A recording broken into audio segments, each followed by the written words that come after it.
आप सभी का स्वागत है। तो आज हम पढ़ेंगे 15 टॉपिक जो कि एमसीक्यू हैं। किसके?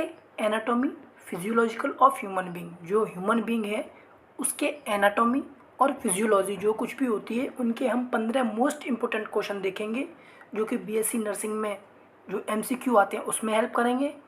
नीट में जो एमसीक्यूज़ आते हैं हम लोगों के बायोलॉजी से, जूलॉजी से, उनको हम देखेंगे। और जो भी गवर्नमेंट एग्ज़ाम होता है यूपीएससी का, एसएससी का, बीपीएससी का, ईटीसी, उन सब में आने वाले जो टिक द करेक्ट हैं उनको हम आज इस स्लाइड के जरिए अध्ययन करेंगे। तो चलो स्टार्ट करते हैं क्लास। तो क्वेश्चन नंबर 1 है कि name the organelle known as suicidal bag. वह कौन सा ऑर्गेनिल है जिसको हम सुसाइडल बैग के नाम से जानते हैं? तो सबसे पहले हम लोग जैसा जानते हैं कि जो हमारी सेल होती है, क्या सेल, इसके अंदर कुछ ऑर्गेनिल्स पाए जाते हैं। जैसे राइबोसोम्स है, लाइसोसोम्स है, माइटोकॉन्ड्रिया है, एंडोप्लाज्मिक रेटिकुलम है। ये सब क्या है? ऑर्गेनिल है, सेल के अंदर पाए जाते हैं। ठीक है ना। अब एक ऐसा ऑर्गेनिल है जिसे हम लाइसोसोम्स को सुसाइडल बैग कहते हैं। सुसाइडल बैग क्यों कहते हैं लाइसोसोम्स को? क्योंकि जब हमारे बॉडी में कोई फॉरेन पार्टिकल आता है और अपनी बॉडी को नुकसान पहुंचाता है तो ये जो लाइसोसोम्स है वो उस फॉरेन पार्टिकल को डाइजेस्ट करने लगता है। और या फिर जब स्टारवेशन यानी भुखमरी कंडीशन आती है तो ये लाइसोसोम्स अपने ही बॉडी ऑर्गन को खाने लगता है। इस वजह से जो ए ऑप्शन है ये करेक्ट है। सुसाइडल बैग को लाइसोसोम्स कहते हैं। Second question, study of normal function of human body. जो हमारी ह्यूमन बॉडी है उनमें नॉर्मल फंक्शन होते हैं हीमोस्टेटिस मेंटेन करने के लिए, यानी बैलेंस बनाने के बारे में जो अध्ययन करते हैं हम लोग, जिसके अंदर पढ़ते हैं, उसका आंसर है फिजियोलॉजी। फिजियोलॉजी इसके अंदर क्या है? हम क्या करते हैं, जो हमारे ह्यूमन बॉडी है, जो भी अंदर ऑर्गन्स हैं, वो कैसे फंक्शन करते हैं, क्या क्या रिएक्शंस होती हैं, कैसे बॉडी के अंदर चीज़ें डेवलप होती हैं, वो सब हम इसके अंदर पढ़ते हैं। जैसे सर्कुलेटरी सिस्टम में हार्ट, ब्लड वेसल, ये सब कैसे सर्कुलेशन होता है। डायस्टम में क्या मूवमेंट कैसे होता है माउथ से लेके एनस तक। एक्सक्रीटरी सिस्टम में यूरिन कैसे बनती है। एंडोक्राइन सिस्टम में हार्मोन कैसे काम करते हैं। इम्यून सिस्टम में लिम्फ सिस्टम कैसे काम करता है, ईटीसी। ये सब हम इसमें पढ़ते हैं। तो अब आगे नेक्स्ट क्वेश्चन की तरफ चलते हैं। तो थर्ड क्वेश्चन देखते हैं, food convert to energy in. ये कन्वर्ट है यहाँ पे, मतलब जो हम लोग खाना खाते हैं वो एनर्जी में कन्वर्ट कौन से ऑर्गेनिल में होता है, तो वही हमको बताना है। तो हमने खाना खाया, माउथ से स्टोमक में गया, स्टोमक से स्मॉल इंटेस्टाइन में गया। अब स्मॉल इंटेस्टाइन में क्या होता है, जो खाना टूटता है यानी पॉलीमर है वो छोटे टुकड़ों में टूटेंगे फर्दर कन्वर्ट होने के लिए। अब सेल के अंदर जब खाना जाएगा तो उसमें एक ऐसा ऑर्गेनिल है जो इस खाने को एनर्जी में बदलता है। तो ऑप्शन है बी, माइटोकॉन्ड्रिया। तो माइटोकॉन्ड्रिया इस तरीके से होता है। तो ये एक ऐसा ऑर्गेनिल है जिसके अंदर जब ब्लड के रास्ते खाना पहुंचेगा तो ये एनर्जी में बदलेगा। एनर्जी मतलब एटीपी, जो सेल की एनर्जी है वो एटीपी होती है। ठीक है ना, किस में बदलेगा? एनर्जी में। तो ऑप्शन हो गया हमारा माइटोकॉन्ड्रिया वाला ये। ठीक है, अब आगे देखते हैं।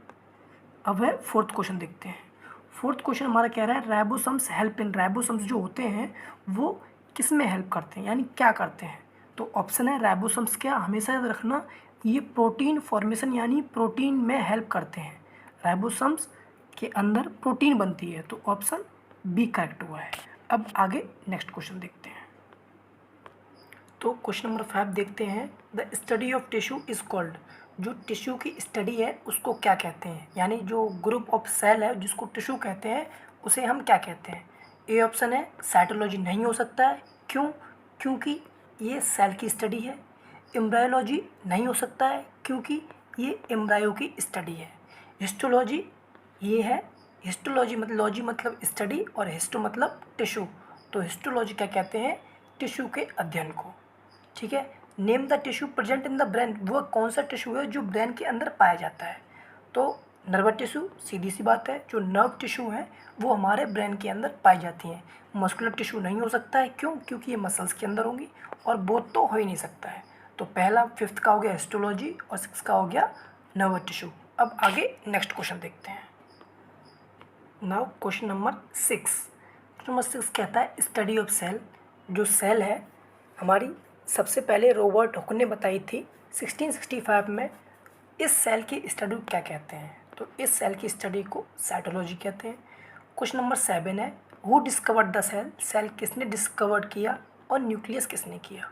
तो हम लोग जानते हैं सेल की खोज हुई है 1665 में और न्यूक्लियस की खोज हुई है 1831 में। तो जो सेल की खोज है वो हमारे रॉबर्ट हुक ने की थी और जो न्यूक्लियस की खोज है वो रॉबर्ट ब्राउन ने की थी।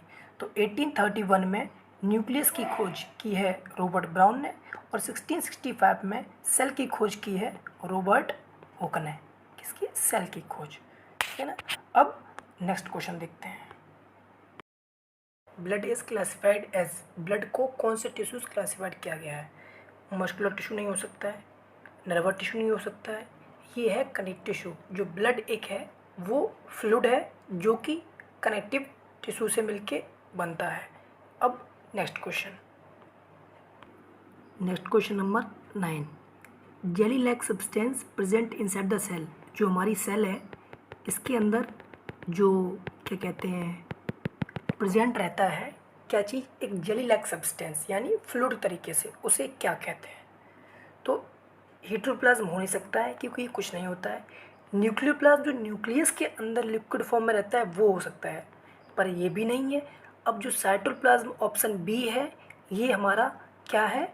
जेली लाइक सब्सटेंस जो सेल के अंदर रहता है, यानी साइटो मतलब सेल, प्लाज्म मतलब लिक्विड। तो साइटोप्लाज्म एक जेली सब्सटेंस है जो कहाँ प्रेजेंट रहता है? सेल के अंदर।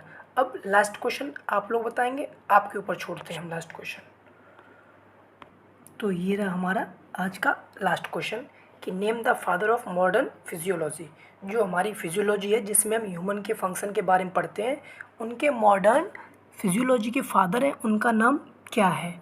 वो आप लोग कमेंट बॉक्स में नीचे बताएंगे कि जो हमारे name the father of modern क्या फिजियोलॉजी जो हमारे हैं उनका क्या नाम है। ठीक है ना। तो नेक्स्ट वीडियो में जब हम लोग मिलेंगे नेक्स्ट क्वेश्चन के साथ में, तो आप लोग हमको इसका आंसर कमेंट बॉक्स में बताएंगे और नेक्स्ट वीडियो में हम इसको डिस्कस करेंगे। तब तक के लिए thank you class, thank you so much, thank you. इसी तरीके से आप पढ़ते रहिए और नेक्स्ट टाइम लोग मिलते हैं। और ये लो, ओके।